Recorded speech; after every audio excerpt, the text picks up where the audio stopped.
You think I'll let you zone? Baka.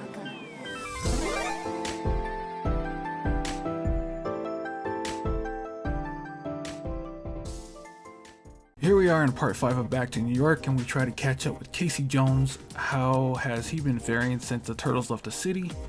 We see District Attorney Hale monologuing while he's led to his office as everyone around him wants answers on why he's targeting mutants who didn't want to be mutated in the first place are in need of help because most people don't want to offer jobs to anthropomorphic animals. While he tells the security force to get rid of everyone, he tries to paint himself as a victim by saying everyone always hates the nerds when they get power. He was never bullied or ridiculed, just ignored by everyone.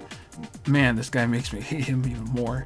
At one point he wished to be made fun of because at least then he'd know people are aware of him. He rambles on about how he was a caged wolf who made himself be known in law school by destroying his professors in debates, and bragged about being charismatic enough to move jurors and judges to his side, and that's where his cases were the stuff of legends that were made to be seen. As Hale was going up in the ranks, he still felt ignored as his coworkers never talked to him, so the only people he talked to were his parents. They bragged to everyone about Hale's cases and that he won, even when he was just starting out. When he bought them an apartment in Uptown, that was the first time they felt rich. Then one day it was a robbery gone wrong, and Hale learned the weak eat the strong, and that's how backwards the city was. But the only description he got from police was that he was an animal. He draws his misguided anger at mutants, thinking that people are making excuses for mutants as he gets thrown out of a bar.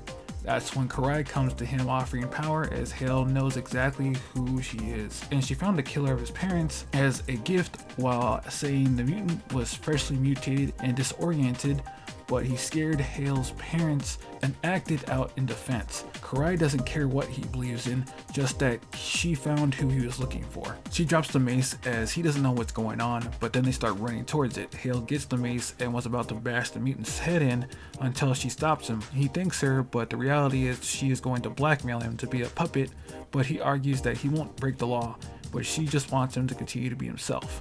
Back in the present, Casey Jones starts cracking skulls. Hale heard it took over a dozen patrolmen to subdue him. Hale tries to threaten Casey by sending him to jail for endangering his city, but Casey laughs, saying he's just a lapdog to these ninja cops. Does he think he doesn't know who the Foot are? He wants to talk to Karai, but Hale says she's busy at the moment. Hale starts projecting onto Casey, but Casey says he isn't ignoring him and to let him loose. Then he'll show Hale how much he's ignoring him. Hale tells Casey he'll give him a chance, that the guards will let him go and he'll have to grab the mace and face him. Casey doesn't believe it. We see Hale talk about his parents and what would they think of him with all the awful things he's done. Casey wants Hale to hurry up and get ready as he has the mace, but Hale was never going to play fair and shoots Casey at close range as the comic ends. In this issue, we get a look at the life of District Attorney Hale and what made him who he is today, and we find out nothing really happened to him other than he wanted to be noticed by people. Then there's this reason he hates the mutants is an unfortunate accident where his parents mistook a fresh mutated person for a monster or a robber and got killed. But I feel sorry more for Hale's parents than Hale because he sounds like he's a projecting asshole. I give this issue an 8 out of 10, but with that being said, stay gold guys, and I'll see you in the next video.